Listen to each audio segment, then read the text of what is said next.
மூகம் கரோதி வாசாலம் பங்கும் லங்கயதே கிரிம் யத்கிருபாதமகம் வந்தே பரமானந்த மாதவம். 7வது அத்தியாயம் ஸ்ரீமத் பகவத்கீதையில் ஞான விஞ்ஞான யோகம். இது பார்த்துக்கிட்டு இருக்கோம். இது 2வது கீதையினுடைய 2வது பகுதி, 7லிருந்து 12 வரைக்கும். இதில் முக்கியமாக வரக்கூடிய கருத்து கடவுள் தத்துவம். அதாவது கடவுள் தத்துவம்னா ஈஸ்வர தத்துவம். இந்த வேதாந்த விசாரத்தில் சில வார்த்தைகளை நம்ம தெரிஞ்சுக்கிறணும். ஈஸ்வரன் சொன்னால் சிவன்கிற அர்த்தத்தில் சொல்ல மாட்டோம். இங்கே ஈஸ்வர தத்துவம்னு சொல்லுவோம். ஈஸ்வரத்தில் சிவன்கிற அர்த்தம் இல்லை, பொதுவாக கடவுள். பகவான் கிருஷ்ணர் நான் ஈஸ்வரனாக இருக்கிறேன்னு சொன்னால் நான் எல்லாவற்றுக்கும் தலைமை கடவுளாக இருக்கிறேன்னு அர்த்தம். ஈஸ்வரனா எல்லாத்துக்கும் மேலானவர் அர்த்தம். அதனால் ஈஸ்வர தத்துவம் சொன்னால் சிவனை சொல்லியிருக்குன்னு நினைக்கக்கூடாது, கடவுள் தத்துவம்னு நினச்சிக்கணும் சில இடத்துல. அதே மாதிரி சம்சாரம்ங்கிற வார்த்தை பயன்படுத்துவோம் அதிகமாக. சம்சாரம் சொன்னால் இங்கே நம்ம தமிழ்நாட்டில் மனைவிங்கிற அர்த்தத்தில் வருது, அது அங்கே கிடையாது. கிராமங்களில் சம்சாரின்னு சொல்லுவாங்க, பார்த்துருக்கீங்களா? சம்சாரின்னு நிறைய ஆடு மாடு வயல் தோப்பு துறவெல்லாம் இருக்கும். நிறைய பிரச்சனைகள் இருக்கிறோன்னு அர்த்தம். நிறைய பிரச்சனைகள் இருந்தால் அவர் பேர் சம்சாரின்னு அர்த்தம். அதனால் அந்த வார்த்தைகள் இதில் சம்சாரம் வரும். சம்சாரம் நீங்கும், துயரத்திலிருந்து விடுபடுவதற்கு சம்சாரம் நீங்கும்னு சொல்லுவோம்.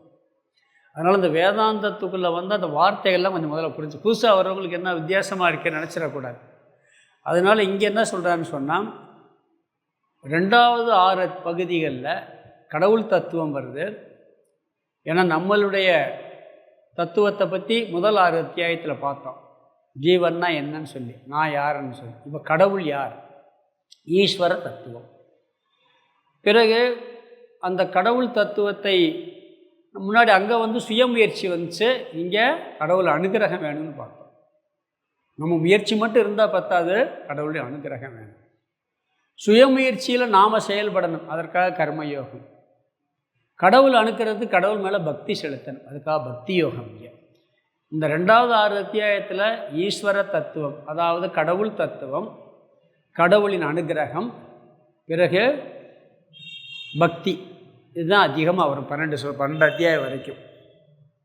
இங்கே நம்ம முன்னாடி பார்த்த விஷயம் என்னன்னு சொன்னீங்கன்னா, ஈஸ்வர சுரூபம், கடவுள் தத்துவம்.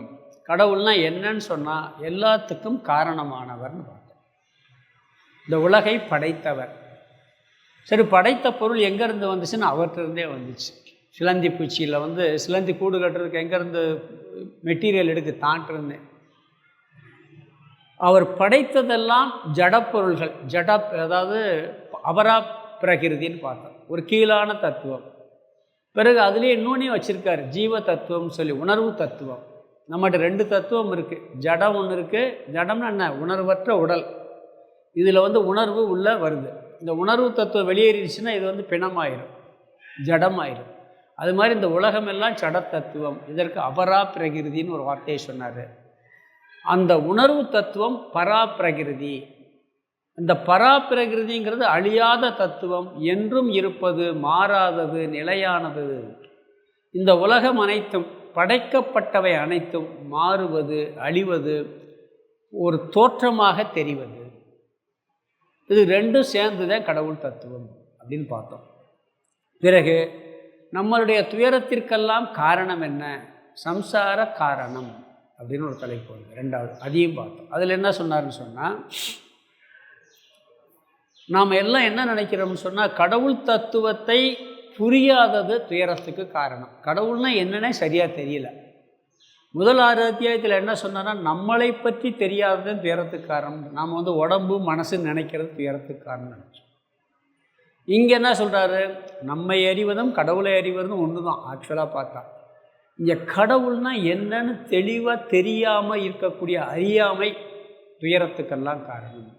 கடவுளுடைய தத்துவத்தை தெளிவாக புரிஞ்சுக்கிட்டா, கடைசி வரைக்கும் நல்லா புரிஞ்சுக்கிட்டா, அவர்கிட்ட இருக்கக்கூடிய ஆதார தத்துவமும் நம்மகிட்ட இருக்கக்கூடிய தத்துவம் ஒன்றுன்னு புரியும். அப்போ அதை புரிஞ்சுட்டா துயரம் போயிடும். அதற்காக அறியாமை தான் துயரத்துக்கு காரணம். சம்சார காரணம்னா இந்த உழல்வது, பிரச்சனைகளில் உழல்வதற்கு காரணம் கடவுளை பற்றி அறியாதது ஒன்று. 2வது ஒரு காரணம் சொன்னார். நாமெல்லாம் என்ன பண்ணுறோம்னா படைத்தவனை விட்டு விட்டு படைத்த பொருள்களை பிடித்து கொண்டோங்கிறார். படைத்தவனை விட்டாச்சு, அவர் படைத்த பொருளை பிடிச்சிக்கிட்டு அதுதான் வேணும்னு கேட்டிருக்கோம். அழிவதை பிடித்து கொண்டு அழியாததை பிடிக்காமல் விட்டுட்டோம். கங்கையில் குளிக்கிறோம்னா நீ சொன்னேன்ல, கங்கையில் குளிக்கணும்னு சொன்னால் அங்கே ஒரு செயின் போட்டிருப்பான், இல்லாட்டி கம்பி வலைக்குள்ளே நின்று குளித்தோம்னா அங்கே அழிய ஸ்டாண்டாக ஒன்று போட்டிருப்பான், அதில் பிடிச்சிக்கிட்டு குளித்தோம்னா பயம் இல்லாமல் குளிக்கலாம். அது மாதிரி கடவுளை பிடிச்சிக்கிட்டு இருந்து இந்த உலகத்தில் வாழ்ந்தோம்னு சொன்னால் சந்தோஷமாக வாழலாம், துயரம் இல்லாமல் வாழலாம். துயரத்திற்கு காரணம் கடவுளை பற்றாதது அப்படிங்கிற ஒரு காரணம் சொன்னார். அப்போ கடவுளை பற்றணும்னா என்ன செய்யணும்னு சொன்னால் அடுத்த 3வது டாபிக் பக்தி யோகம். பக்தி பண்ண வேண்டும்ங்கிற டாபிக் நம்ம வந்தோம் போன கிளாஸில். இதில் 2 டாபிக் விரிவாக பார்த்துட்டோம். கடவுளை பற்றிய தத்துவத்தையும் பார்த்துட்டோம், துயரத்துக்கான காரணத்தையும் பார்த்துட்டோம், மூல காரணம் என்னென்னு. அப்போ கடவுளை பிடிச்சா அந்த துயரம் போயிடும். கடவுளை பிடிக்கிறதுக்கு என்ன பண்ணணும்? பக்தி பண்ணணும். அது பக்தி யோகம். இந்த பக்தி யோகம்னு ஒரு அத்தியாயமே வருது, எங்கள் 12வது அத்தியாயம். அதை விரிவாக பார்க்க போகிறோம். இங்கே சுருக்கமாக சொல்லிடுறார். அதில் சரணாகதி தத்துவம் ஒன்று பார்த்தோம். ஏற்கனவே என்ன பார்த்தோம்? சரணாகதி தத்துவம். முதல்ல பார்த்தது சரணாகதி தத்துவம். பகவானை நம்பி அவரே கெதின்னு சொல்லி சரணாகதி அடைவது. இதில் தப்பாக புரிஞ்சுக்கிறக்கூடாது. முயற்சி பண்ணாமல் சரணாகதியை ஒத்துக்கிறது இல்லை. நம்மளுடைய முயற்சி எங்கே செயலற்று போதோ அந்த முயற்சியை யார் கொடுத்தது? கடவுள் கொடுத்தது.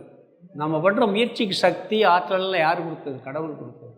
அந்த முயற்சியை செய்து அந்த முயற்சியோடு பகவான்கிட்ட சரணாகதி அடைய வேண்டும்.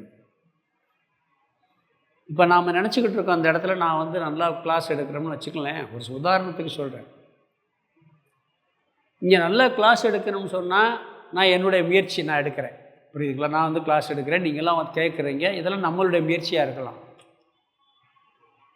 கடவுள் நினச்சாலும் இந்த கிளாஸ் எடுக்கூடாமல் பண்ணிடுவார். எங்கேயோ டிரான்ஸ்ஃபார்மர் ஒன்று அவுட் ஆக்கி விட்டாருன்னா கரண்ட் இருக்காது, நம்மளாக தயார். இன்னொன்று இடியும் மழையும் காற்றும் புயலும் அடிக்குது, கிளாஸ் உட்காந்து எடுக்க முடியுமா? நம்மளுக்கு இங்கே உட்கார்றது மாதிரி ஒரு கிளைமேட்டை கொடுத்து வச்சுருக்காரு முதல்ல பகவான். இங்கேயே 0 டிகிரி -டிகிரி குளிர்னு அப்படி எடுப்பீங்க. இல்லை ஃபேனே இல்லை, ஃபேன் இருந்தால் கூட 40 டிகிரி வெயில் அடிச்சுன்னா ஃபேன் ஓடினாலும் ஒன்றும் பண்ண முடியாது. இப்போ துபாய் மாதிரி அரேபியா நாடுலாம் ஃபேன்லாம் ஒன்றுக்கு வேலைக்கே ஆகாது. அப்போ இந்த இயற்கை எல்லாத்தையும் அமைச்சு கொடுத்துருக்குறாரு. காற்று சுவாசிக்க முடியலன்னா உட்கார முடியுமா? பகவான் கொடுத்த காற்று, ஆகாசம், பஞ்சபூதங்கள், சரியான கிளைமேட், இதெல்லாம் கடவுளுடைய அனுகிரகம். இதோடு சேர்த்து நம்ம முயற்சி பண்ணுறோம். அது மாதிரி நம்மளுடைய முயற்சியும் வேணும். பிறகு கடவுள் நம்பிக்கையோடு அவர் எல்லாம் நம்மளுக்கு கொடுப்பாருங்கிற ஒரு நம்பிக்கையோட சரணாகதி அடையணும். அது மட்டும் இல்லை, நம்ம நல்ல பண்புகளெல்லாம் அடையணும்னு சொன்னால் மற்றதுக்கெல்லாம் கூட கடவுள் இல்லாமல் அடைஞ்சிடலாம். ஏதோ கிடைக்கலாம் பூர்வ ஜென்மத்தில். நம்மளுடைய நல்ல குணங்கள், ஞானம், பக்தியே நல்லா வர்றதுக்கு கடவுளால் மட்டும்தான் முடியும். நாம் எவ்வளவோ முயற்சி பண்ணி சில கெட்ட குணங்களை நம்மளால் மாற்ற முடியாது. மாற்றி மாற்றி வீழ்ச்சி அடைவோம். கெட்ட குணங்கள்லேருந்து வீழ்ச்சி அடைவோம். அந்த வீழ்ச்சி அடையும் பொழுது கடவுளை பற்றணும்னு சொன்னால், அவற்றை சரணாகதி அடைஞ்சோம்னு சொன்னால் அவர் அதில் நம்மளை மேலே ஏற்றி விடுவார். அதனால் சரணாகதி தத்துவம் முதல்ல பார்த்தோம். பிறகு நம்பிக்கையோட சரணாகதி அடைகிறது. பிறகு பக்தி இல்லைன்னு சொன்னால் என்ன கெடுதல்னு பார்த்தோம். பக்தி இல்லைன்னு சொன்னால் அவனுக்கு ஒரு நிறைவு என்பதே வராது.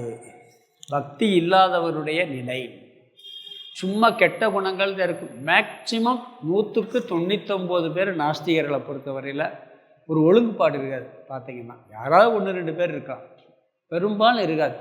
அந்த ஒழுங்குபாடு இல்லாதனால என்னன்னா அவங்க எப்பயுமே துயரமாக தான் இருப்பான். உள்ளுக்குள்ளே ஒரு அழுக்கு இருந்துன்னு வச்சுக்கலாம். கசகசன்னு சொல்கிறவங்க குளிக்கலைன்னு வச்சுக்கிட்டா எப்படி இருக்கும்? 10 நாள் குளிக்கலைன்னு எப்படி இருக்கும்? ஃப்ரீயாக இருக்க முடியுமா? அவன் மனசு என்றைக்குமே பகவானோட பக்தியில் மூழ்கி, பக்தியில் போனாத்தான் மனசில் இருக்கலாம் கொட்டி மனசில் இருக்கிறத க்ளீன் பண்ண முடியும். உடம்புல எப்படி அழுக்கெல்லாம் சோப்பு தண்ணியை போட்டு க்ளீன் பண்ணுறோமோ அது மாதிரி வழிபாடு பண்ணும்போது பிரார்த்தனையில் மனசு நம்மளை எரியாமல் சுத்தமாகும். அப்படி சுத்தம் நம்மளுக்கே தெரியாது. ஒரு வழிபாட்டோட பிரார்த்தனையோடு ஆரம்பித்தோம்னு சொன்னால் அன்றைக்கி நிறைவாக இருக்கும். அப்படி இல்லாதவனுக்கு எப்படி இருக்கும்? அழுக்கு சேர்ந்துக்கிட்டே இருக்கும் மனசில். அதனால் பக்தி இல்லைன்னு சொன்னால் அது கீழான இழிவான நிலைக்கு போய்விடுவார்கள். அதனால் அவங்கள அதை பற்றி சொல்கிறார். அதனால் பக்தி இல்லாமல் இருக்கக்கூடாதுன்னு ஒரு தத்துவம் சொன்னார். பிறகு பக்தர்களை 4ஆக பிரித்தார். இதைத்தான் நம்ம போன கிளாஸில் பார்த்துக்கிட்டு இருந்தோம். முதல்ல பக்தி செலுத்தவர்கள் ஆர்த்தி பக்தன், அதாவது துயரத்திலிருந்து விடுபடுவதற்காக பக்தி செய்பவன். இவன் கடவுளை பற்றி நினைக்கவே மாட்டான். கஷ்டம் வந்துச்சுன்னா மட்டும் கடவுள்கிட்ட போவான். எல்லா நேரமும் நினைக்க மாட்டான். ஏதாவது பிரச்சனை, சரி இன்றைக்கி இவ்வளோ கஷ்டமாக இருப்பா, கோயிலுக்கு போயிட்டு வருவோம், தினம் போக மாட்டான். ஏதாவது பிரச்சனை 7 நாடு ஆரம்பிச்சிச்சுன்னா சனி கிரகத்துக்கு போய் சாமியை கும்பிட்டு வரேன்ட்டு போவான். அது வரைக்கும் போக மாட்டான். ஒவ்வொரு பிரச்சனை எப்போ வருதோ அப்போ மட்டும் போவான். ஜோசியர்கிட்ட எப்போ போவான்? பிரச்சனை வரும்போது தான் சாவை ஊற்றிட்டு ஓடுவோம். என்ன ஒன்றும் ஆகலை, ஏதாவது பார்த்து சொல்லுங்கள், பரிகாரம் சொல்லுங்கள், அது சொல்லுங்கன்ட்டு. அப்படி கஷ்டம் வரும்போது மட்டும் கடவுளை வழிபடுபவன் இவன் கடைசி நிலைவன். இவன் ஆர்த்தி பக்தன்கிறார். தப்பு இல்லை, அதெல்லாம் முதல்ல ஆரம்பத்தில் அப்படி தான் பண்ணணும், அது கரெக்டு தான். 2வது பக்தன் உலக பொருள் வேண்டும் என்று அர்த்தார்த்தி, அர்த்தம்னா பொருள்னு அர்த்தம். பொருளுக்காக இன்பத்திற்காக கடவுளை நாடுபவன். இவன் இவனை விட கூடுதலாக பக்தி செலுத்துவான். யார்? இந்த பொருளை விரும்புபவன், இன்பத்தை விரும்புபவன் என்ன செய்வான்னா, இவனுக்கு எல்லா நேரமும் சுகம் வேணுமே, பொருள் வேணும், எனக்கு உலகத்தில் வாழ்கிறதுக்கு எல்லாம் வேணும், சுகம் வேணும், எல்லா இதுகளும் வேணும், வசதிகள்லாம் வேணும். அப்போ முயற்சியும் பண்ணுவான். என்ன பண்ணுவான்னா, எனக்கு பகவான்ட்டு எனக்கு வீடு வாங்கி கொடு, எனக்கு வீடு வேணும், நல்ல மனைவி வேணும், நல்ல கணவன் வேணும், நல்ல குழந்தைகள் வேணும், குழந்தைகள் நல்ல பொறுப்பு வேணும், நல்ல கிளாஸ் எல்கேஜி சீட்டு கிடைக்கணும். முதல்ல காலேஜில் சீட்டு கிடைக்கணும் யாரும் வேண்டது இல்லை, அது ஈஸி. நல்ல ஸ்கூலில் எல்கேஜி சீட்டு வாங்குறதுக்கு என்ன பாடுபடுறாங்க தெரியுமா? இதுக்கெல்லாம் கடவுளை வழிபடுறது தப்பு இல்லை. எல்லாத்தையும் நல்ல பிரார்த்தனையோட வேலைக்கு போடுறது, எல்லா விஷயத்தையும். அப்போ ஒவ்வொரு விஷயத்தையும் கடவுளை வழிபடுவான். அப்போ அவனோட அதிகமாக நினைப்பானா இல்லையா? முதல்ல இருந்தவன் துயரத்துக்காக மட்டும் போகிறவன், இவன் எப்பொழுதுமே கடவுளை நினைப்பான். ஆனால் எதுக்காக? கடவுளுக்காக அல்ல. தனக்கு இன்பம் வேணும், சுகம் வேணும், நான் நல்லா இருக்கணும், உடம்புல இதில் சுற்றி இருக்கவங்க நல்லா இருக்கணும், அப்படிங்கிறதுக்காக கடவுளை இவன் வழிபடுவான். சுந்தரர்லாம் சொன்ன உதாரணம் போன கிளாஸில், அவர் எல்லாத்துக்கும் கடவுள்கிட்ட தான் போவார். அதனால் இவன் என்னன்னா 2வது. 3வது பக்தன் சிக்ஞாசு, முமுக்ஷுன்னு பேர். இவனுக்கு உலக பொருள்களெல்லாம் அவனுக்கு திருப்தியை கொடுக்கலை. உலக பொருளை கேட்டிருப்பான், பண்ணுவான். ஆனால் என்ன இருந்தாலும் அது அதிருப்தி இருக்குது, நீ தான் வேணும்னு கேட்பான். இவன் கடவுளுக்காகவே கடவுளை வழிபடுவான். இவன் 3வது. இவன் அடுத்த உயர்ந்த நிலை. இவன் உலகத்தில் இருக்கக்கூடியது கேட்பான். ஆனால் முக்கியமான நோக்கம் கடவுளை வழிபடுறது, உன்னைய தெரிஞ்சுக்கிறணும், உன்னைய பார்க்கணும், அப்படிங்கிறது இவனுடைய நோக்கமாக இருக்கும். ராஜாட்ட போய் டெய்லி போய் அவர் கொடுக்குற பொருளை வாங்கிறது ஒன்று. எனக்கு நீ கொடுக்குற பொருள்லாம் வேணாம்ப்பா, நான் உன்னை பார்த்துட்டு மட்டும் போகிறேன் அப்படின்னா ராஜாவுக்கு எப்போ யார் மேலே மரியாதை இருக்கும்? தினம் பொருள் வாங்குறவன் மேலே மரியாதை இருக்குமா, பார்த்துட்டு போகிறவன் மேலே மரியாதை இருக்குமா? இப்படி கடவுளுக்காகவே கடவுளை வழிபடுபவன். இது 3வது உயர்ந்த நிலை. 4வது ஞானி பக்தன் பார்த்தோம். இவன் கடவுளை வழிபட்டு கடவுளுடைய தத்துவத்தை அறிந்தவன், கடவுளை உணர்ந்தவன், கடவுளை பார்த்தவன் சொல்லிக்கிடலாம். இவனும் கடவுளை கும்பிடுவான். கடவுள் வேணும் இல்லை, பார்த்துட்டான், அவர் மேலே அவரும் நானும் ஒன்றும், அந்த அடிப்படை தத்துவம் ஒன்றுன்னு புரிஞ்சு ஞான பக்தன்னு பேர். இவன் தான் மிக மிக உயர்ந்த பக்தன்கிறார். ஏன்னா இவனுக்கு கடவுளையும் இவனையும் பிரித்து பார்க்குற புத்தியே இருக்காது இவனுக்கு. இது ஞான பக்தன் சொல்லி 4வது பக்தன் உயர்ந்த பக்தன் சொன்னார். ஞாயிற்கடையாய் கிடந்த அடியேருக்குன்னு கீழே படிச்சுட்டு கடைசியில் என்ன பண்ணார் அவர்? பக்தி நெறி அறிவித்து பலவினைகள் பாரும் வண்ணம் சித்தமலம் அறிவித்து சிவம் ஆக்கி இணையான்னு கடைசியில் படிக்கிறார். ஆரம்பத்தில் ஞாயிற்கடையாக கிடந்து என்னை கடையேற்றுறேன்னு சொல்கிறாரு, கடைசியில் சிவம் ஆக்கிட்டேங்கிறார். மாணிக்கவாசர் என்ன பண்ண, சிவனாவே ஆக்கிட்ட நீயே அப்படிங்கிறார். அந்த மாதிரி கடவுளுடைய சொரூபமாகவே இவன் ஆகிவிடுகின்றான். 4 விதமான பக்தர். இதில் மிக மிக உயர்ந்த பக்தன் ஞானி. இவன் கண்ணில் மட்டும் கடவுளை பார்ப்பதில்லை, காண்பது எல்லாவற்றையும் கடவுளாக பார்ப்பான். அனைத்தையும் கடவுளாக பார்ப்பான். என எல்லாமே கடவுள் மயமாக பார்ப்பான். அதாவது விவேகானந்தர் ராமேஸ்வரத்தில் போயிருக்கும்போது அங்கே ஒரு கல்வெட்டு இருக்குது, நீங்கள் உள்ள நுழையிற இடத்துல. அங்கே பேசும்போது கோயிலில் பேசினார். அதாவது கல்லில் மட்டும் கடவுளை பார்ப்பவனுக்கும், என்ன சும்மா அந்த விபூதியெல்லாம் அப்படி வரி வரியாக கையில் காலில் எல்லாம் போட்டு பூசிட்டு கல்லில் மட்டும் கடவுளை பார்த்தா அவனுக்கும் சிறுத்தைக்கும் வித்தியாசம் இல்லைன்ட்டார். ஏன்னா அதுலேயும் மேலே வரி வரியாக இருக்கான், இவனுக்கு மேலே வரி வரியாக இருக்கான். பார்க்கக்கூடாதுன்னு சொல்ல, அதில் மட்டும் பார்க்கறது அப்படிங்கிறார். எல்லாவற்றிலும் எல்லா மனிதர்களிடம் கடவுளை பார்ப்பது. சித்பவானந்தர்கிட்ட ஒருத்தர் போய் கேட்டார்ல, கடவுளை பார்த்தீங்களான்னு கேட்டதுக்கு அவர் சொன்ன வார்த்தை, நீங்கள் கடவுளை பார்த்துருக்கீங்களான்னு. கடவுளை தவிர வேறு எதையும் பார்க்கவில்லை. இன்னொன்று சொல்லுவாங்க, இவனுக்கு எல்லாம் கடவுள் மயம்தான். காளி சிவன் மேலே ஆடுற மாதிரி ஒரு படம் இருக்கும். இப்போயெல்லாம் அந்த படம் போடுறதில்லை, முன்னாடி இருந்துச்சு. கீழே சிவன் படுத்திருப்பார், மேலே காளி தாண்டவம் ஆடிக்கிட்டு சிவன் மேலே நின்று ஆடும். அப்போ ஒருத்தர் போய் சித்பவானந்தர்கிட்டே கேட்டார், இப்படியெல்லாம் போடுறாங்க, இது சிவனை அவமதிக்கிறது மாதிரி இல்லையா அப்படின்னு சொல்லி கேட்டாங்க. அவர், நீ சொல்கிறது கரெக்டு, ஒன்று ஒன்றா பண்ணுவோம், நீ சிவன் இல்லாத ஏதாவது ஒரு இடத்த காமி, அங்கே போய் நான் காளி ஆட சொல்கிறேன்னு. சிவன் இல்லாத இடம் எங்கேயாவது ஒரு இடத்த காமி, அங்கே போய் நான் காளி ஆட சொல்கிறேன்னு. அப்போ என்ன தாத்பரியம் என்னன்னு சொன்னீங்கன்னா, ஆதார தத்துவம் சிவ தத்துவம் அப்படிங்கிறதுக்காக அங்கே சொல்லியிருக்கு.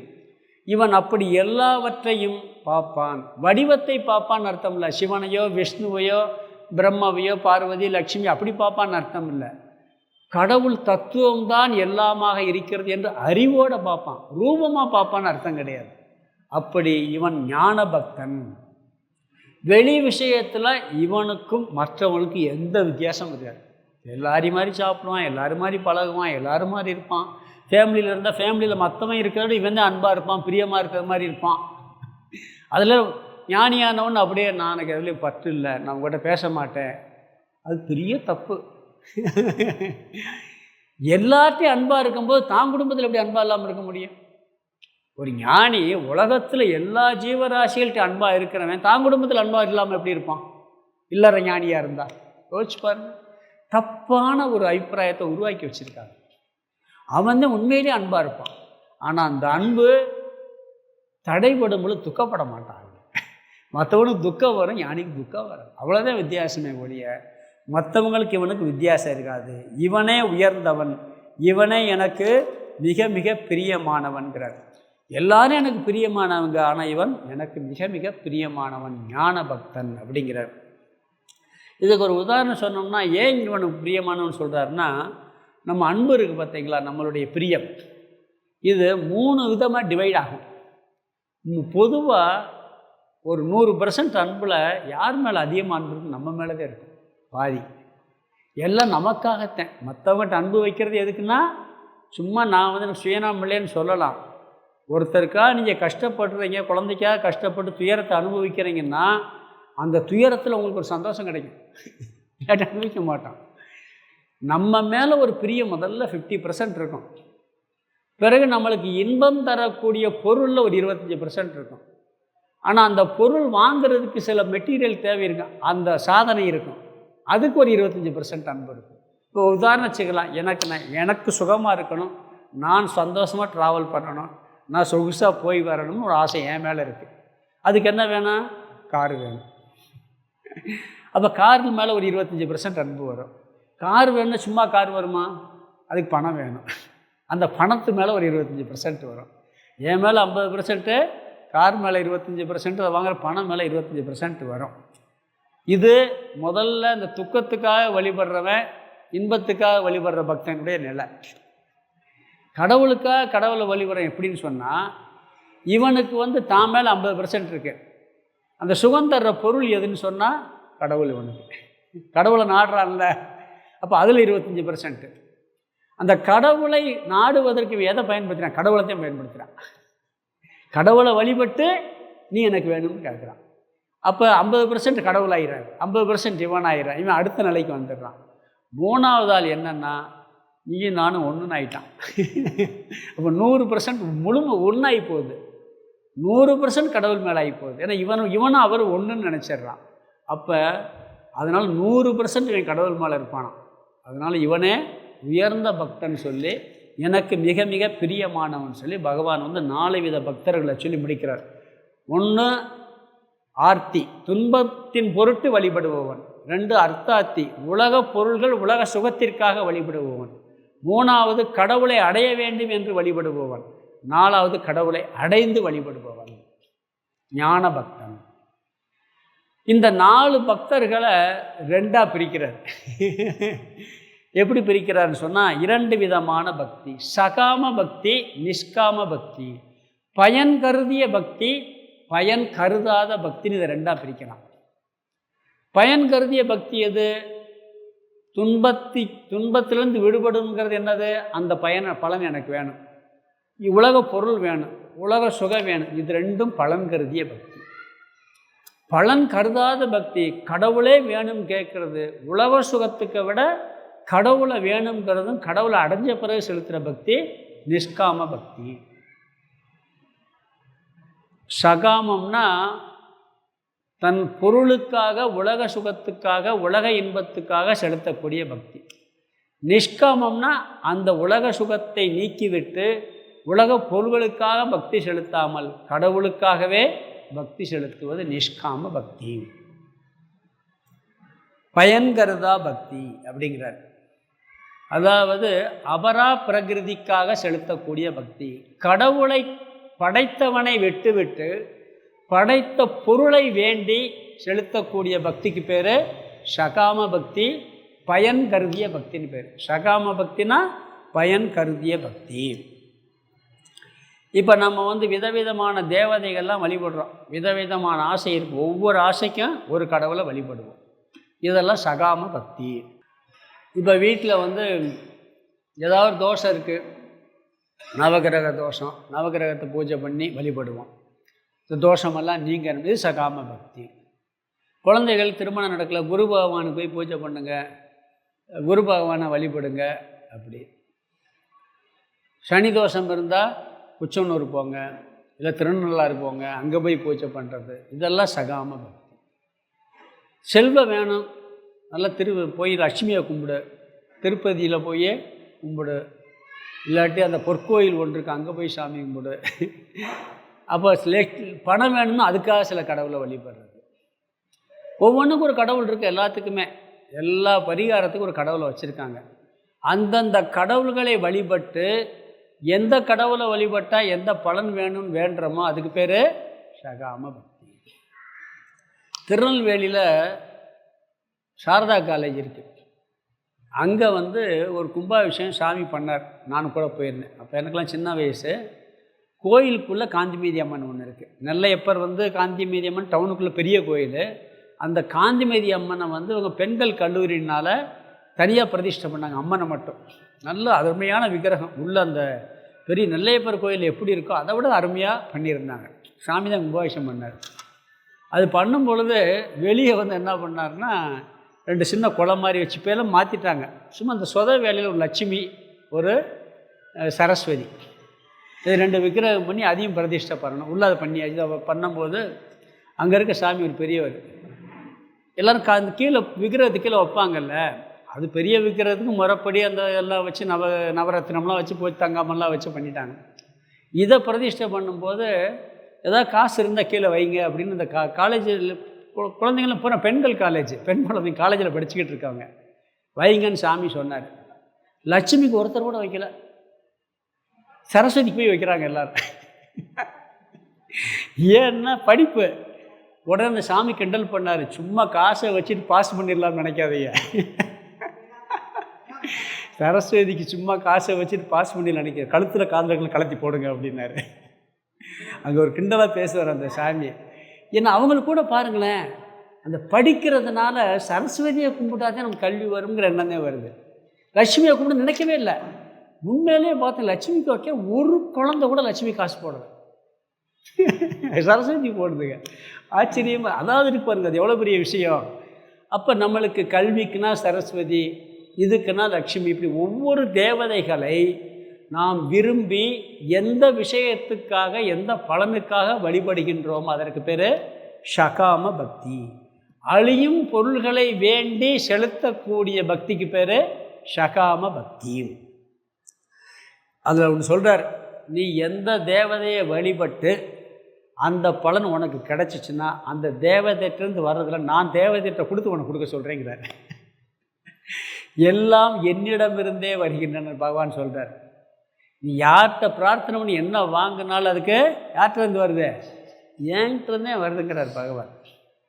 இப்போ நம்ம ரூமில் தண்ணி டேப்பில் வருது, ஒரு இது ப்யூரிஃபையர் வாட்டர் ஒன்று போட்டிருக்கோம், ஹீட்ரு ஒன்று போட்டிருக்கோம், பாத்ரூமில் ஒரு டேப் போட்டிருக்கோம், கிச்சனில் ஒரு டேப் போட்டிருக்கோம். தண்ணி எல்லா தண்ணியும் எங்கேருந்து வருது? அந்த டேப்பில் இருந்த ஒரு டேங்க் பவர் டேங்க் வருது. அதுக்கு மேலே மழை நீர்லேருந்து வருது. அந்த டேங்க்லேருந்து எல்லாத்தையும் பிரிஞ்சு போகுது. அது மாதிரி ஏங்கிட்டேருந்து துர்க்கையை வழிபடுறோம், இல்லை இப்போ நம்ம ஒவ்வொரு கடவுள் சனி பகவானை வழிபடுறீங்க, அவரை நிவர்த்தி பண்ணால் அந்த பலன் எல்லாம் என்னிடமிருந்தே வருகிறது அப்படின்னார். இந்த ரிஷிகேஷில் கங்காச்சலத்தை பற்றி ஒருத்தர் சொன்னார். என்ன சொன்னார்னா, கங்கை உற்பத்தியாகி கொஞ்சம் தான் வருது அங்கே உற்பத்தியாக. நீங்கள் கங்கோத்திரி போனீங்கன்னா ரொம்ப பெருசாக இருக்காது அந்த நதி. ஆனால் கல்கத்தாவில் கலக்கும்போது அவ்வளோ பெருசாக கலக்குது. காஷிலையும் பெருசாக இருக்குது. அப்போ இதில் மற்ற எல்லாம் கங்கையில் சேரும்போது எல்லாமே கங்கை ஆகிடுச்சு.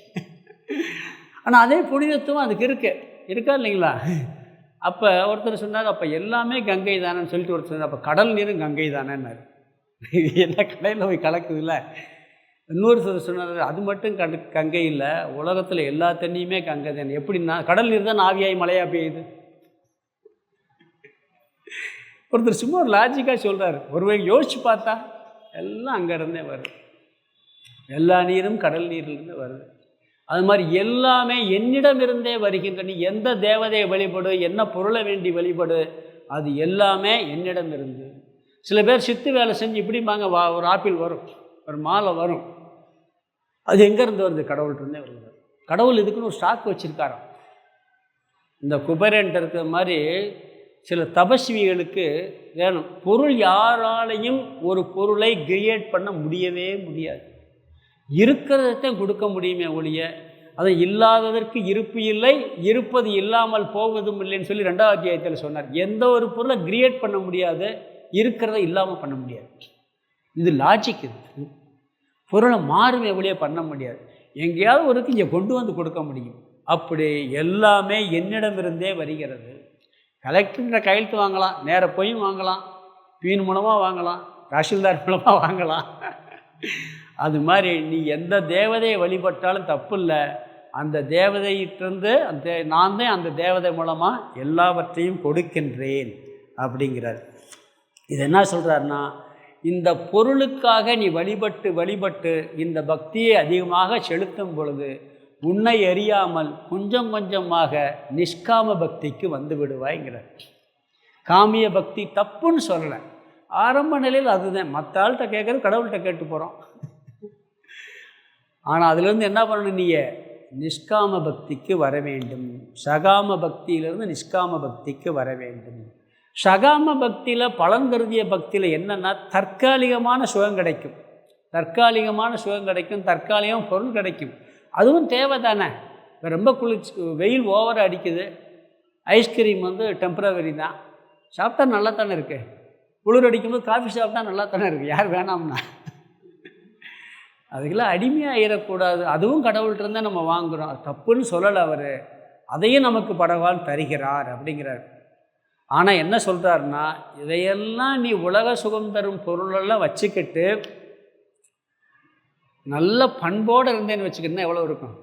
ஒரு செல்வந்தன் இருக்கான், பெரிய செல்வந்தனாக இருக்கான், எல்லா வசதியும் இருக்குது, எல்லோரும் அவன்கிட்ட போகிறாங்க, அதோடு நல்ல குணம் இருந்துச்சுன்னா எப்படி இருக்கும்? அவனை எப்படி பாராட்டுவாங்க? அது மாதிரி எல்லாம் பண்ணு. கடைசியில் என்ன சொல்கிறாருன்னு சொன்னால், கடவுள் மேலே பக்தியோடு பண்ணு. உடல் வேண்டதுனால தப்பு கிடையாது. ஏன்னா இந்த உலகப் பொருளெல்லாம் உடலை வளர்க்க, உடலை ஆரோக்கியமாக வைக்க பயன்படும். உள்ளத்தை ஆரோக்கியமாக வைக்கணும் என்ன பண்ணோம்?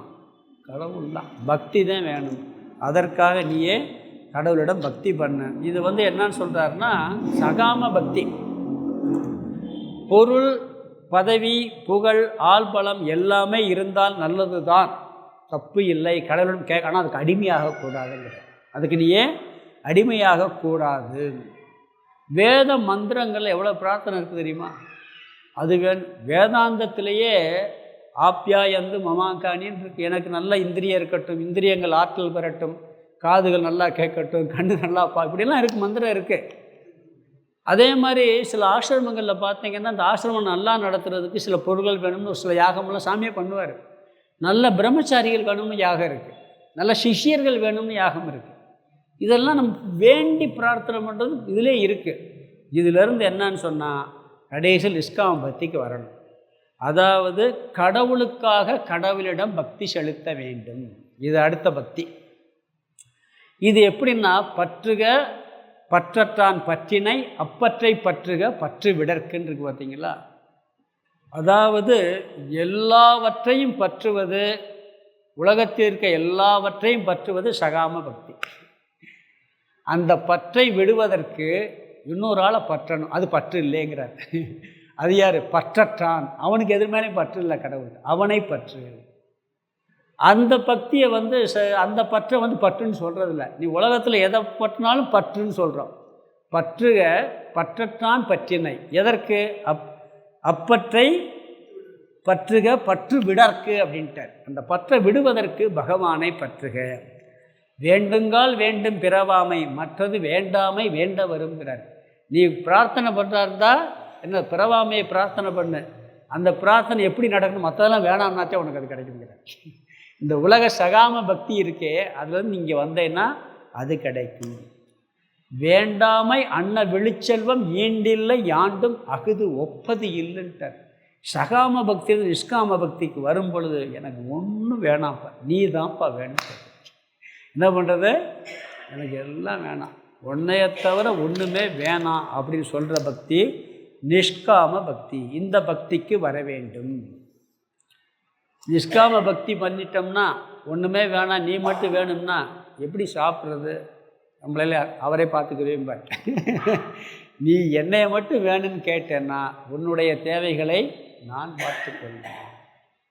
ராமகிருஷ்ணன்கிட்ட போய் விவேகானந்தர் கேட்குறாரு ஒரு இடத்துல, என் குடும்ப கஷ்டப்படுறது, எல்லோரும் கஷ்டப்பட்டுக்கிட்டு இருக்காங்க, எனக்கு ஏதாவது பண்ணுங்கன்னு கேட்குறாரு. ஏன்னா நான் இதில் எனக்கு ஈடுபாடு ஜாஸ்தியாக இருக்குது, இங்கே வரணும், ஆனால் குடும்பத்தை காப்பாற்ற வழி இல்லை, நீங்கள் எனக்கு குடும்பத்துக்கு ஏதாவது வழி பண்ணுங்கன்னு ராமகிருஷ்ணன்கிட்ட கேட்குறாரு. நீயவே காளிகிட்ட கேளுப்பாங்கிறார்.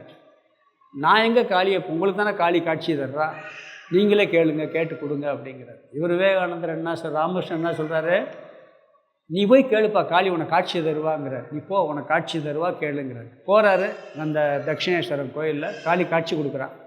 கொடுத்தோன்னே என்ன பண்ணுறாரு, பார்த்த உடனே குடும்பத்தெல்லாம் மறந்துடுறார். எனக்கு பக்தி வேணும், ஞானம் வேணும், வைராக்கியம் வேணும்னு சொல்லிட்டு வந்துடுறாரு. திருப்பி என்னப்பா கேட்டியா, குடும்ப கஷ்டத்தெல்லாம் சொன்னையா? ஐயோ சொல்லையே மறந்துட்டேன். ஏன்ப்பா போனது நல்லா ஞாபகம் வச்சு கேட்க வேணாம், மன்னூர்க்கா போப்பாங்கிறார். ரெண்டாவதும் போகிறார். ரெண்டாவது போனோன்னு காளி காட்சி கொடுக்குது, எனக்கு பக்தி வேணும், ஞானம் வேணும், வைராக்கியம் வேணும் கேட்டு ஓடி வந்துடுறார். என்ன கேட்டால் மறந்துட்டேனேங்கிறார். ஒன்னாலேயே கேட்க முடியலை, என்னால் எப்படி கேட்க முடியும் அப்படிங்கிறார். அப்போ தான் சொல்லி, இல்லை எனக்கு வேறு வழி இல்லை, நீங்கள் அப்போ வழி நீங்கள் சொல்லுங்கன்ன உடனே, உன்னுடைய குடும்பம் அத்தியாவசிய தேவைக்கு எந்த கஷ்டமும் படாதுன்னு ஆசீர்வாதம், அது போதும்ட்டு வந்துடுறாரு. அடிப்படை தேவைகள் கஷ்டப்படும். ஆனால் பெரிய செல்வந்தர் குடும்பத்தில் பிறந்தவர் ரொம்ப கஷ்டத்தை அனுபவித்தார். இது நிஷ்காம பக்தி. இவனுக்கு சிக்ஞாசுன்னு பேர். கடவுளுக்காக கடவுளை வழிபடுபவன். ரெண்டாவது ஞானி. இவனும் கடவுளை அடைந்து கடவுளை வழிபடுபவன். ஒரு இது இருக்கு, தாய்மானவன் உணர்த்தும் உனை நாடாது உணர்ந்தவையே நாடி இனக்குறும் என் ஏழமைதான் என்னே பராபரமே. உன்னை நாடாமல் நீ படைச்ச பொருளை நாடிக்கிட்டு இருந்தனே, இல்லை எவ்வளோ மோசமா அப்படின்னு சொல்கிறார் அவர். அதாவது ஒரு சின்ன குழந்தை இருக்குது, அந்த குழந்தை பலூன் வேணும்னு அழுகுது, புரியுதுங்களா? எனக்கு பலூன் வேணும், இந்த பொம்மை வேணும் அப்படின்னு அழுகுது. பலூன் எவ்வளவு? 5 ரூபா 10 ரூபா. அது சகாம பக்தி. இன்னொரு குழந்தை எனக்கு 100 ரூபா கொடுங்கன்னு கேட்குது, அது நிஷ்காம பக்தி. நாம் என்ன பண்ணுறான், சின்ன பொருள் இதான் பெரிய பக்தி. இது என்னன்னா சின்ன பொருளை விட்டு பெரிய பொருளை கேட்குறது, அவரவே கொடுன்னு கேட்குறது. உண்மையிலே கடவுளே வந்துட்டு நம்மளுக்கு என்ன குறை வரப்போகுது? அப்படி நம்ம நினைக்கிறது இல்லை. அதனால் என்ன சொல்கிறாருன்னு சொன்னால், சகாம பக்தியிலிருந்து நிஷ்காம பக்திக்கு வர வேண்டும். 4 பக்தர்களை சொன்னார். ஒருத்தன் துன்பத்துக்காக வழிபடுவோம், இன்னொன்று பொருளை வேண்டி வழிபடும். இது ரெண்டுமே சகாம பக்தி. கடவுளுக்காக வழிபடுபவனும் கடவுளை அடைந்து வழிபடுபவனும் நிஷ்காம பக்தி. இவன் பொருளை நாடமாட்டான், ஆனால் அவருடைய அடிப்படை தேவைகளை பகவான் பார்த்து கொள்வார் அப்படிங்கிறார். நீ என்கிட்ட வந்துட்டேன்னா உடனே நான் பார்த்துக்கிறேன்னு பகவானே ஒரு இடத்துல சொல்கிறார். முன்னாடி வருது, ஒரு இடத்துல சொல்கிறார், உன்னுடைய யோகக்ஷேமத்தை நான் பார்த்து கொள்கிறேன்கிறார்.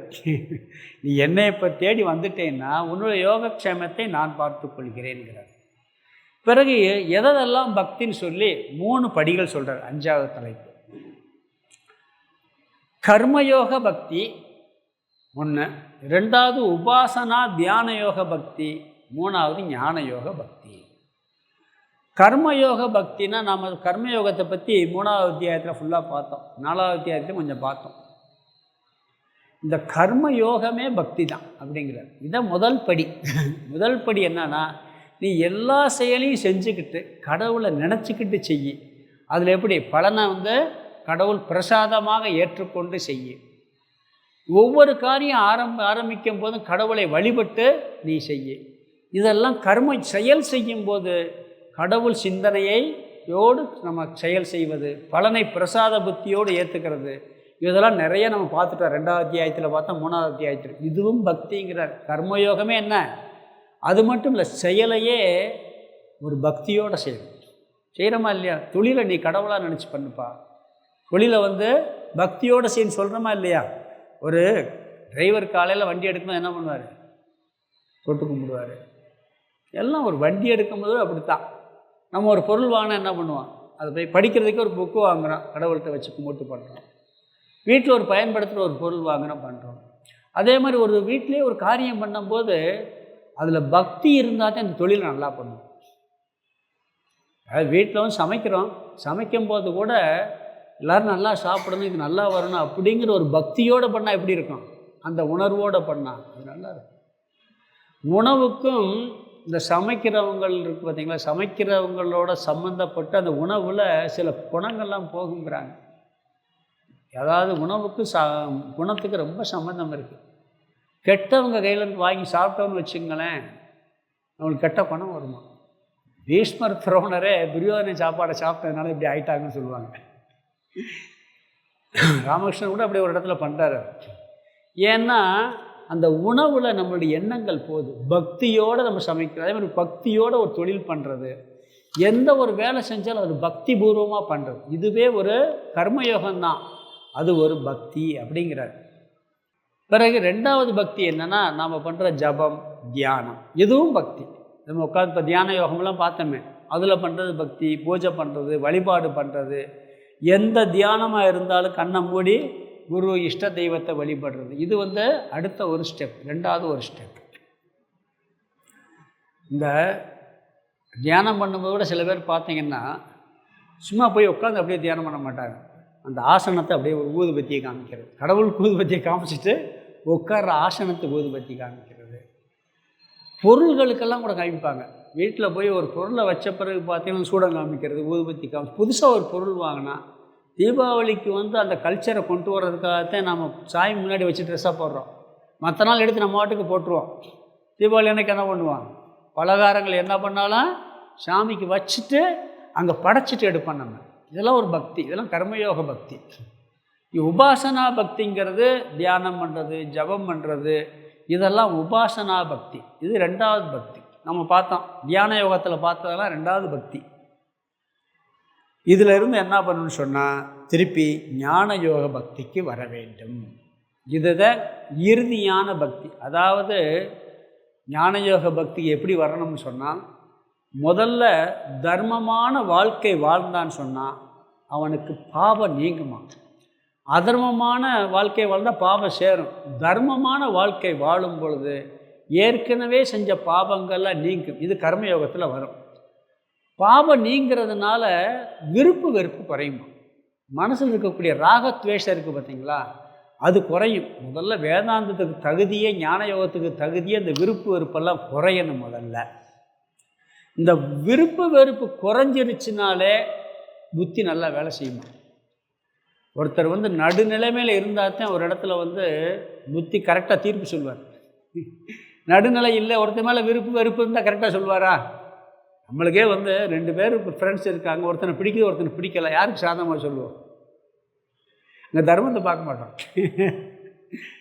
ஒருத்தன் அந்த விருப்பு வெறுப்பு இல்லைன்னா பிடிக்குதோ பிடிக்கலையோ இதுதான் கரெக்ட், புத்தி வேலை செய்யும்.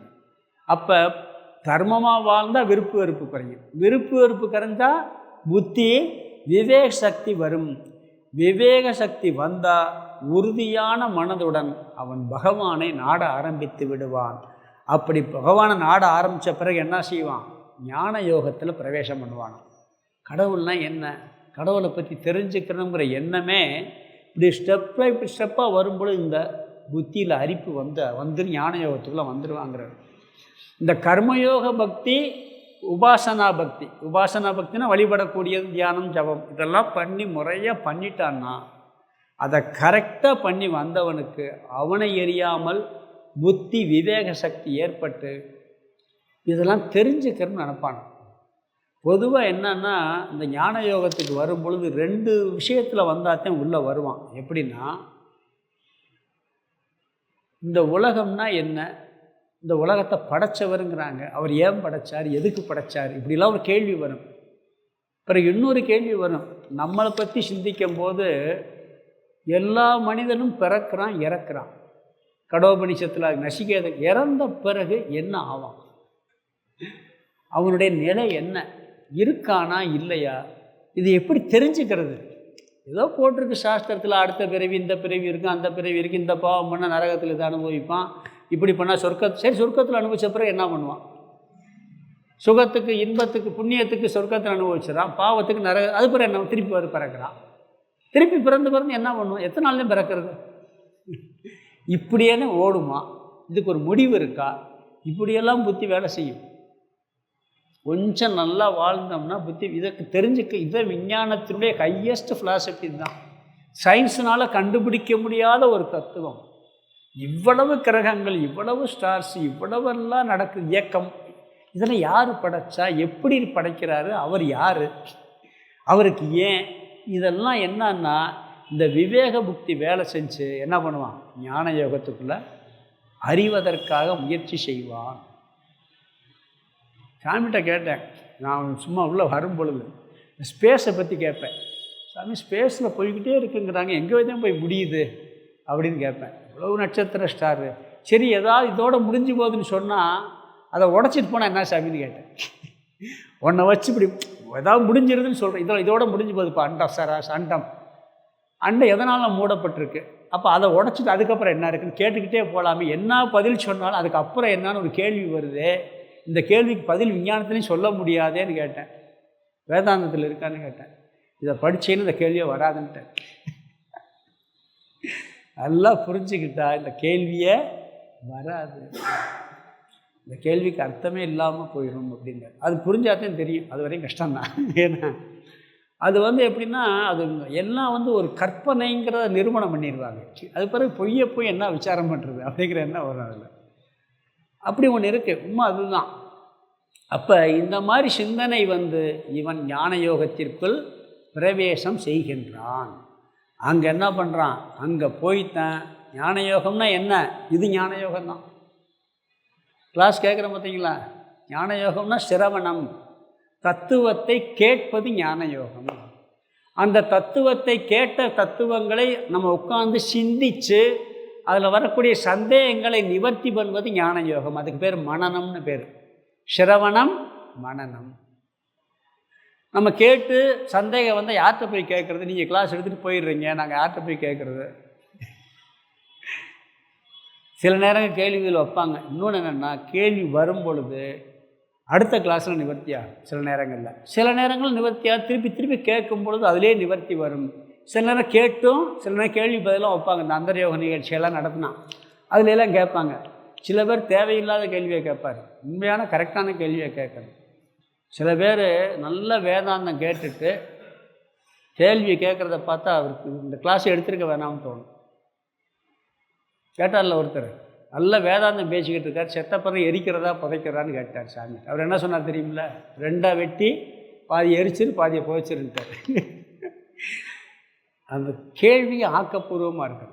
அது மாதிரி இதில் என்ன சொல்கிறாருன்னு சொன்னால், இந்த ஞான யோகத்தில் நம்ம நல்லா கடவுள் தத்துவம், ஆத்ம தத்துவம் இதையெல்லாம் கேட்டு நான் யார், ஜீவன் யார், நான் யார், கடவுள் யார், இந்த உலகம் என்ன, மூன்றுக்கும் உள்ள சம்பந்தம் என்ன என்பதை தெளிவாக புரிந்து கொள்வது ஞான யோகம். அகம் பிரம்ம அஸ்மி, நான் பிரம்மனாக இருக்கிறேன். தத்துவமசி, நீ அதுவாக இருக்கிறாய். சபரிமலைக்கு இங்கேருந்து மாலை போட்டு போகிறோம். மாலை போட்டு பேரணுன்னு என்ன சொல்கிறாங்க? தத்துவமசின்னு நீ அதுவாக, நீ தான் நானுங்கிறார் ஐயப்பன். என்ன சொல்கிறார்? மலையில் அந்த 18 படி ஏறின உடனே பெருசில் பித்தளையில் போட்டிருக்கும், சம்ஸ்கிருதத்தில் தத்துவமசின்னு தான் போட்டிருக்கும். நீ தான் நானுங்கிறார் அங்கே பகவான் சொல்கிறார். ஐயப்பன் தான்ப்பா நீங்கள் வர்றவங்கெல்லாம் அப்படிங்கிறார். தத்துவமசி, நீ அதுவாக இருக்கிறாய். அதுவான கடவுள்னா கடவுளுக்கு அபூர்வ சக்தி இருக்குது. தத்துவத்தின் அடிப்படையில் 2 1 இதெல்லாம் கிளாஸ் கேட்கத்தான் புரியும். இப்படி புரிந்து கொண்டு கடவுள், உலகம், உடம்பு, இந்த உள்ளம் எல்லாம் இருக்குது. இதில் உலகமும் உடம்பும் உள்ளமும் அபரா பிரகிருதி, அழியக்கூடியது, மாறிக்கொண்டே இருப்பது. இதற்கு ஆதாரமான உணர்வு தத்துவம், ஆத்ம தத்துவம், சைதன்ய தத்துவம், பிரம்ம தத்துவம் நமக்குள்ளே இருக்குது. அது என்றும் அழியாது, மாறாமல் இருக்கும். சின்ன வயசுலேயே நான் இருந்தேன், உடம்பு இந்த உடம்பு இல்லை. இள வயசுலேயும் நான் இருந்தேன், அந்த உணர்வு அதே உணர்வு தான். அதை பார்த்துக்கிட்டு இருந்து அறியக்கூடிய சக்தி. அறிபவன் மாறுவதில்லை, அறியப்படும் உடம்பும் மனமும் உலகமும் மாறிக்கொண்டே இருக்கும். அறிபவனாகிய உணர்வு தத்துவம் தான் பராப்பிரகிருதி, கடவுள் தத்துவம், ஈஸ்வர தத்துவம். இப்படி உணர்ந்து கொள்வது ஞான யோகம்.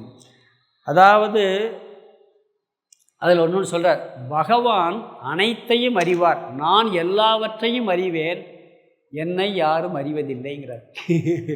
நான் எல்லாத்தையும் அறிஞ்சிடுவேன், ஆனால் என்னை யாரும் அறிவதில்லை. ஒரு 2 அர்த்தம் இருக்குது இதில். அதாவது பகவான் தான் எல்லாத்துக்கும் காரணம், இதெல்லாம் காரியம். காரணம் காரியத்தை அறியும், காரியம் காரணத்தை அறியாது. கொஞ்சம் தத்துவமான விஷயம்தான். படைச்சதெல்லாம் அவர்னு சொன்னால் அவருக்கு தான் தெரியும். ஒரு வண்டியை ஒருத்தர் உற்பத்தி பண்ணுறாருன்னா அந்த உற்பத்தி பண்ணுறவனுக்கு என்ன பண்ணுறது? வண்டிக்கு அவரை பற்றி தெரியுமா? உற்பத்தி பண்ண பொருளுக்கு உற்பத்தி பண்ணவனை பற்றி தெரியாது, ஆனால் உற்பத்தி பண்ணவனுக்கு எல்லாம் தெரியும். இந்த பிரபஞ்சம் அனைத்தையும் உற்பத்தி பண்ணவர் யார்? பகவான். அவருக்கு எல்லாம் தெரியும், ஆனால் அவரை தெரிஞ்சுக்கிறது ரொம்ப கஷ்டம். இது ஒரு விஷயம் ஞான யோகத்தில். இன்னொரு விஷயம் என்னன்னா, சைதன்ய சொரூபம், உணர்வு சொரூபமான நான், அந்த சைதன்யம் கடவுள் சொரூபம். அவர் என்ன சொல்கிறார்? நான் எல்லாவற்றையும் அறிவேன், ஆனால் அவங்க ஏதோ என்னை இது அறியாதுங்கிறார். நம்ம இந்த உலகத்தில் எல்லாத்தையும் அறிய முடியும், ஆனால் இது நம்மளை அறியுமா? அறிபவன், அறியப்படும் பொருள் இருக்குது. இந்த அறிபவன் எல்லாத்தையும் அறியப்படும் பொருள் இருக்குது. இதெல்லாம் ஜடப்பொருள். ஜடப்பொருள் என்றைக்குமே உணர்வாக இருக்கக்கூடிய ஒரு பொருள் அறியுமா? ஆனால் நாம் ஜடப்பொருள் அறிவோம். இதில் ஒரு தத்துவத்தில் ஒரு சின்ன ஒரு இது இருக்குது. நான் சொல்கிறேன், திருஷ்ய விவேகம்னு சொல்லுவோம். இதுக்கு இன்னொரு லாஜிக் சொன்னோம்னா, அதாவது நான் அறிபவன், இது அறியப்படும் பொருள். இப்போ நான் தனியாக இருக்கேன், இந்த புஸ்தகத்தை அறிகிறேன். இந்த புஸ்தகம் என்ன அறியுமா? நான் புஸ்தகத்தை அறிகிறேன், புஸ்தகம் என்ன அறியுமா? அறியாது. இந்த மைக்கை, இந்த இதை நான் அறிகிறேன், டேபிளை நான் அறிகிறேன், இந்த டேபிள் என்ன அறியுமா? அறியாது. இப்போ இன்னொரு விஷயம் இருக்குது, இல்லை அறியப்படும் பொருள் நானாக இருக்க முடியாது. இந்த புஸ்தகம் நானாக இருக்க முடியுமா? நான் வேறு, புஸ்தகம் வேறு. இந்த ஹால் இருக்குது, இந்த ஹால் நான் அறிகிறேன், எனக்கு தெரியுது, இந்த ஹால் நான் பார்க்குறேன், பார்க்கப்படும் பொருள். இது நான் கிடையாது, இது நான் கிடையாது. நான் வேறு, இது வேறு, இது வேறு. அதேமாதிரி சட்டையை நான் அறிகிறேன், இந்த சட்டை நானா? இல்லை. என் உடம்பு எப்படி இருக்குன்னு அறிகிறேன்னா அறியலையா? உடம்பு பார்க்குறேன்னா இல்லையா? என் உடம்பு ஆரோக்கியமாக இருக்குது, உடம்பு ஆரோக்கியம் இல்லாமல் இருக்குன்னு பார்க்குறேன்னா இல்லையா? பார்க்குறோமா இல்லையா நம்ம எல்லோரும்? அப்போ பார்க்கப்படும் பொருள் நான் இல்லைன்னா அந்த உடம்பு நானா? உடம்பை பார்க்குறேனே, பார்க்குறது உள்ளே யாரோ ஒரு தெரிஞ்சு என்ன பண்ணுறான்? என் உடம்புக்கு சரியில்லை, என் உடம்பு குதூகலமாக இருக்குது, என் உடம்பு நல்லா இல்லை, என் உடம்பு கால் வலிக்குது, எனக்கு முட்டி வலிக்குது, எல்லாத்தையும் ஒருத்தர் அறிஞ்சிக்கிட்டு இருக்கார். அப்போ இந்த உடம்பை அறியக்கூடிய ஒரு தத்துவம் இதெல்லாம் பார்த்து சொல்லுது. அப்போ இந்த உடம்பு நானாக இருக்க முடியுமா? இந்த புஸ்தகம் நல்ல புஸ்தகமாக இருக்குது, கிழிஞ்சிருக்கு, அட்டை போட்டிருக்குன்னு சொல்கிறது மாதிரி உடம்பை சொல்கிறோமா இல்லையா? ஏதோ ஒன்று வாட்ச் பண்ணி சொல்லுது. அப்போ உடம்பு நான் கிடையாது, அந்த உள்ளே இருக்க தத்துவம் தான் நான், அந்த பார்க்குற தத்துவம். அதே மாதிரி இன்னொரு விஷயமும் சொல்லலாம். எப்படின்னா, மனசு தான் பார்க்கணும். மனசையும் நான் பார்க்குறேன், என் மனசே சரியில்லை சொல்கிறோமா இல்லையா? என் மனசு இப்போ சந்தோஷமாக இருக்குது, என் மனசு இப்போ துக்கப்பட்டுக்கிட்டு இருக்குது, என் மனசு இப்போ கோபத்தில் இருக்கேன் நான் சொல்கிறோமா இல்லையா?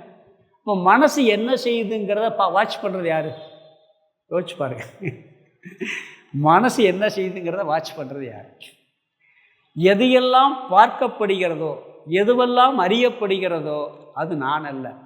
என் உடம்பையும் நான் அறியிறேன், மனசையும் தத்துவம் இது ஞான யோகம், இதெல்லாம் கடைசியாக ஞான யோகம். அப்போ அறிபவன் நான், அறியப்படும் பொருள் நான் அல்ல, அந்த அறியப்படும் பொருள் என்னை அறியாது. மனசு உடம்பு அறியும், உடம்பு மனசு அறியுமான்னு அறியாது. அதே மாதிரி மனசை நான் அறிவேன், என்னை மனசு அறியாது. புரியுதா? கொஞ்சம் லாஜிக், இது தத்துவ ரீதி, இதெல்லாம் ஞான யோகம் அப்படின்னு சொல்லி அவர் என்ன சொல்கிறாருன்னு சொன்னால், எல்லாவற்றையும் நான் அறிவேன், என்னை அது அறிய முடியாது. அதே போல் நான் இந்த ஜடப்பொருள் எல்லாவற்றையும் அறிவேன், என்னை இவைகள் எதுவும் அறியாது. இதெல்லாம் ஞான யோகத்தினுடைய ஹையஸ்ட் பாயிண்ட்டு. அடுத்து சொல்கிறார் கடைசியாக என்ன சொல்கிறாருன்னு சொன்னால், இது எல்லாவற்றிலும் கர்மயோகமோ பக்தி யோகமோ ஞான யோகமோ எதுவாக இருந்தாலும் அனைத்து விஷயங்களிலும் பக்தி ஊடுருவி இருக்க வேண்டும்ங்கிறார். பக்தி ஊடுருவி இருக்க வேண்டும். மாத்ரு பக்தி, பித்ரு பக்தி, குரு பக்தி, சாஸ்திர பக்தி சொல்கிறோமா இல்லையா, பதிபக்தி, கணவன் மீது மனைவிக்கும் மனைவின் மீது கணவனுக்கும் 2 பேருக்கு இருக்கணும். சில பேர் என்ன சொல்லணும், கணவன் மேலே மட்டும்தான் இருக்கணும்பாங்க, மனைவி மேலே இருக்கக்கூடாதும்பாங்க. ராமகிருஷ்ணர் சாரதா தேவியை உட்கார வச்சு கடவுளாக நினச்சி பூஜையை பண்ணுறார். மனைவியை ஒரு பீடத்தில் உட்கார வச்சு பூஜை பண்ணுவார். அந்த அம்மா இவருக்கு பூஜை பண்ணும், இவர் அந்த அம்மாவுக்கு பூஜை பண்ணுவார். அப்போ எல்லா வீட்டிலும் பக்தி ஊடுருவி இருக்க வேண்டும். பெற்றோர்களுக்கு குழந்தைகளிடம், குழந்தைகளுக்கு பெற்றோரிடமும் இருக்க வேண்டும். இப்படி மாறி மாறி இருக்கணும். முதலாளிக்கு தொழிலாளி மேலே இருக்கணும், தொழிலையும் பக்தி இருக்கணும். ஒரு முதலாளி இருக்கிறாருன்னா அவர் தொழிலாளி மேலேயும் பக்தியாக இருக்கணும், அந்த தொழிலையும் பக்தி இருக்கணும். தொழிலாளிக்கு எப்படி இருக்கணும், முதலாளி மேலேயும் பக்தி இருக்கணும், தொழிலையும் பக்தி இருக்கணும். இந்த பக்திங்கிறது ஒரு அன்போட, ஒரு ஆர்வத்தோட, ஒரு உள்ள உணர்வோடு செய்யக்கூடிய ஒரு உணர்வு. எல்லாவற்றிலும் பக்தி ஊடுருவி இருக்க வேண்டும். அதாவது ஒரு திருமணம் சொன்னால் தாலி கயிறு வேணும், மஞ்சள் கயிறு வேணும். அதில் சில பேருக்கு இந்த இதில் என்ன பண்ணுவாங்கன்னா சிவன் படம் போட்டிருக்கோம், சிலர் விஷ்ணு படம் போட்டிருக்கோம், ஒவ்வொருத்துக்கும் ஒரு படம் போட்டிருப்பாங்க. இப்போ கிறிஸ்தவர்கள் சிலுவை போட்டுக்கிறாங்க, அதுக்குள்ளேயே அந்த தாலிலேயே ஒரு சிலுவை படம் போட்டிருக்கோம். இவங்க பிற போட்டுக்கிறாங்க, இப்படிலாம் உண்டு. பிறகு என்ன, அந்த அதில் முத்து இதெல்லாம் கோர்த்து வச்சுருப்பாங்க, நிறைய கோர்த்துருப்பாங்க சில சம்பிரதாயங்களில். அது எல்லாம் இருக்கட்டும், கயிறு இல்லாட்டி என்ன பண்ண முடியும்? எது முக்கியம்? இதெல்லாம் இல்லாட்டாலும் கூட வெறும் கயிறை வச்சு கூட கல்யாணம் முடிச்சிடுவாங்க. கயிறில் நீ எதை வேணால், கயிறு மஞ்சள் கயிறு ஊடுருவி இருக்குன்னு சொல்கிறோம் பார்த்தீங்களா, அது மாதிரி நீ என்ன பண்ணாலும் கட்டாயம் பக்தி ஊடுருவி இருக்க வேண்டும். இப்போ நம்ம குளிக்கணும், குளிக்கிறதுக்கு சோப்பு வேணுமா வேணாமா? சோப்பு வேணும்ல, பக்கெட் வேணும்ல, மக்கு வேணும், இல்லாட்டி சீயக்காய் வேணும், இல்லாட்டி ஷாம்பு வேணும், எல்லாம் வேணுமா வேணாமா? துடைக்கிறதுக்கு டவல் வேணும். எல்லோரும் தண்ணி இல்லாட்டி என்ன பண்ணுறது? முக்கியம் என்ன? தண்ணி தான் முக்கியம். மற்றது இருந்தாலும் இல்லாட்டாலும் கூட பிரச்சனை இல்லை. அது மாதிரி நீ என்ன வந்தாலும் பக்தி, அங்கே பக்தி தான் முக்கியமாக இருக்க வேண்டும் அப்படிங்கிறார். அதாவது முயற்சியுடன் கூடிய பக்தி இருக்க வேண்டும். நீ உன்னுடைய முயற்சி செஞ்சு அந்த பக்தியோட முயற்சி செய்ய அப்படிங்கிறார். எனக்கு ஒரு உதாரணம் சொல்லணும்னா, இப்போ ஒருத்தர் ஒரு சைவர் போட்டிருக்கான், ஒரு போர்டில் ஒரு சைவர் எழுதுகிறான். அது என்னன்னு கேட்டால் என்ன சொல்லுவான்? சைவர். இன்னொருத்தர் 2 சைவர் எழுதுகிறான், அதுக்கு என்ன? 2 சைவர். இன்னொரு 3 சைவர் போகிறான், அதுக்கு என்ன? 3 சைவர். இந்த ஒரு சைவர் பக்கத்தில் 1 போட்டால் என்னாச்சு? 10 ஆயிடுச்சு. 2 சைவருக்கு முன்னாடி 1 போட்டால் 100 ஆயிடுச்சு. 3 சைவருக்கு முன்னாடி 1 போட்டால் 1000 ஆச்சு. 4 சைவருக்கு முன்னாடி 1 போட்டால் 10,000 ஆயிடுச்சு. நீ உலகத்தில் எல்லாம் சம்பாரி, எல்லாம் பண்ணு. அதில் வெறும் சைவர். நீ 5 சைவர் சம்பாரி, 10 சைவர் சம்பாரி, 20 சைவர் சம்பாரி, அங்கே 1ங்கிற பக்தியை போடுங்கிறார். பக்தியோட எல்லாத்தையும் பண்ண கூடிக்கிட்டே இருக்கும். வெறும் 1 சைவர் மட்டும்தான் 10. நிறையா வச்சுக்க 5 சைவர் போட்டு வச்சுருக்க, 1 லட்சத்துக்கு மேலே வருது. வெறும் 1 எடுத்துட்டா வெறும் வந்தால் 1 லட்சம் மதிப்பே ஓடி போயிடும். அதே மாதிரி 1க்கு முன்னாடி போட்டால் வேல்யூ இல்லை, 1க்கு பின்னாடி எத்தனை சைவர் போய் அவ்வளோ வேல்யூ இருக்குது. 1 வச்சுக்கிட்டு நீ எல்லாம் பண்ணு. நீ கலெக்டராக, ஐஏஎஸ் ஆகி, கோடீஸ்வரன், மில் அதிபராக, எல்லாம் 1 வச்சுக்கிட்டா கூட்டிக்கிட்டே போகும். இந்த 1க்கு முன்னே இதை பிரதானமாக வைக்காமல் அதுக்கு பின்னாடியும் பக்தியை வைக்காத. சைவராக போட்டு பண்ணு வச்ச 1 பேரும் 1 தான். முன்னாடி சைவர் ஓட்டால் மதிப்பு இருக்கா? 1க்கு பின்னாடி எத்தனை சைவர் ஓட்டாலும் போட்டால் மதிப்பு கூடிக்கிட்டே இருக்கும். அப்படி பக்தி எல்லாவற்றிலும் ஊடுருவி இருக்க வேண்டும். பக்தி இல்லாட்டி என்ன போனாலும் அதுக்கு மதிப்பே கிடையாதுங்கிறார். எல்லா உலகத்திற்கு அத்தனையும் சைவர் மாதிரி தான். அதுக்கு முன்னாடி நம்பர் 1 என்பது கடவுள் அனுகிரகம், கடவுள் பக்தி அப்படிங்கிறார். இதெல்லாம் சொல்லிட்டு என்ன பண்ணுறாரு சொன்னால் பகவான், இதெல்லாம் சொல்லிட்டு அடுத்த ஸ்லோகத்தில் ஒன்று சொல்கிறார்.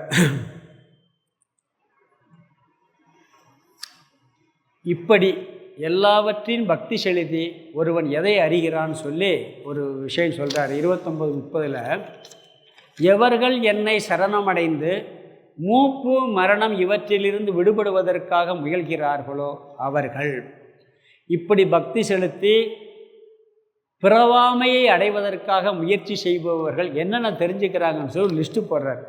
அவன் பிரம்மத்தை தெரிஞ்சுக்கிறானா, அத்தியாத்மம் முழுவதையும், அத்தியாத்மம் என்ன அடுத்த ஸ்லோகத்தில் வரப்போதில்லை, இங்கே நான் பதில் சொல்ல போகிறதில்லை, அத்தியாத்ம முழுவதையும் சம்பூர்ண கர்மத்தையும் அறிந்து கொள்கின்றான். அதிபூதம், அதிதெய்வம், அதியஜ்ஞம், பிறகு மரண தருவாயிலும் கூட அறிகிறார்களோன்னு சொல்கிறார். ஒரு 7 வார்த்தையை பயன்படுத்துகிறார். இதையெல்லாம் இவர்கள் அறிகிறார்கள் அப்படின்னு சொல்லி இந்த இந்த மாதிரி பக்தி செலுத்தி இப்படியெல்லாம் வர்றவன் இப்படி இந்த விஷயத்தை அறிஞ்சிக்கிறான்னு சொல்கிறார். அடுத்த அத்தியாயத்தில் என்ன வரும், என்னமோ 7 வார்த்தை சொன்னார், இது என்ன அர்த்தம்னு சொல்லி அர்ஜுனன் கேள்வி கேட்பான். பிறகு ஒவ்வொன்றா விளக்குவார். அதில் பிரம்மம்னா என்ன, அத்தியாத்மம்னா என்ன, கர்மம்னா என்ன, அதிபூதம்னா என்ன, அதிதெய்வம் என்ன, அதி யக்கியம்னா என்னன்னு விளக்கிட்டு கடைசியில் ஒரு வார்த்தை, மரண தருவாயிலும் கூட என்னை அறிகிறார்கள்னு சொல்கிறாப்புல. அந்த மரண தருவாயில் ஒருவன் எதை நினைத்து கொண்டு இறக்கின்றானோ அதுவாகவே ஆகிறான்னு ஒரு தத்துவம் இருக்குது. அதைத்தான் அந்த அத்தியாயத்தில் அதிகமாக விளக்குறார். இதுக்கு முன்னாடி இந்த 7 அத்தியாயம் வரைக்கும் 9ஆவது அத்தியாயத்துக்கு வேறு டாபிக். இந்த 7வது 8வது அத்தியாயம் மட்டும் ஒரு வித்தியாசமான டாபிக். அவர் அடுத்த அத்தியாயம், அதாவது மரணம் அடையும் பொழுது ஒருவன் எந்த நிலையில் மரணம் அடைகின்றானோ அதற்கு தகுந்த பிறவியை அடைகிறான்னு சொல்லி இங்கே மோட்சத்தை பற்றியே பேச மாட்டார். கிரம முக்தின்னு ஒரு தன்மை, கிரம முக்தி. இறக்கும் பொழுது இவன் எப்படி இறக்குறானோ அதுக்கு தகுந்த ரூட்டில் போய் அதுக்கு தகுந்த உலகத்தை அடைவான்னு சொல்லி அதை பெருசாக சொல்ல போகிறார். மரண தருவாயில் அப்படிங்கிற ஒரு வார்த்தைக்கு முதல்ல சொன்ன 6 வார்த்தைக்கு சுருக்கமாக விளக்கம் சொல்லிடுவார். பிரம்மம்னா என்ன, இதெல்லாம் சுருக்கமாக விளக்கம் சொல்லிவிட்டு அந்த அத்தியாயம் முழுவதும் இந்த 7வது வார்த்தைக்கான பதிலாக அந்த 8வது அத்தியாயம் முழுசாக அமையப்போகுது. என்ன பார்த்துருக்கோன்னு ஒரே வார்த்தையில் சொல்லிடுறேன் இது வரைக்கும். அதாவது இதில் என்னென்ன பார்த்துருக்கோம், பராப்பிரகிருதி, அபராப்பிரகிருதி, ஈஸ்வர தத்துவம் இந்த அத்தியாயத்தில் பார்த்தது. சம்சார காரணம், துயரத்துக்கெல்லாம் காரணம் என்ன, கடவுளை பிடிக்காமல் கடவுள் படைத்த பொருள்களை பிடிப்பது. நிவர்த்தி பண்ணுறதுக்கு என்ன வழி, பக்தி. அந்த பக்தியை என்ன பண்ணார், 5ஆக பிரித்தார். சரணாகதி, பக்தி இல்லாதவர் நிலை, பக்தர்கள் 4ஆக பிரித்தார். 4 விதமான பக்தர்கள்னு சொல்லி. பிறகு அதை 2ஆக பிரித்தார், சகாம பக்தி, நிஷ்காம பக்தின்னு. பிறகு 3 படியாக பிரித்தார், கர்மயோக பக்தி, உபாசனா பக்தி, ஞான யோக பக்தின்னு சொல்லி. இதெல்லாம் பண்ணி கடவுளை அடைஞ்சோம்னு சொன்னால் இதெல்லாம் தெரிஞ்சுக்கிறான்னு ஒரு 7 வார்த்தைகளை சொல்லி இந்த அத்தியாயத்தை நிறைவு பண்ணிக்கிறேன். ஓம் பூர்ணமத பூர்ணமிதம் பூர்ணாத் பூர்ணமுதட்சியதே பூர்ணஸ்ய பூர்ணமாதாய பூர்ணமேவாவசிஷ்யதே. ஓம் சாந்தி சாந்தி சாந்தி. ஹரி ஓம் ஆதிகுருநாத சுவாமிக்கு ஜெய்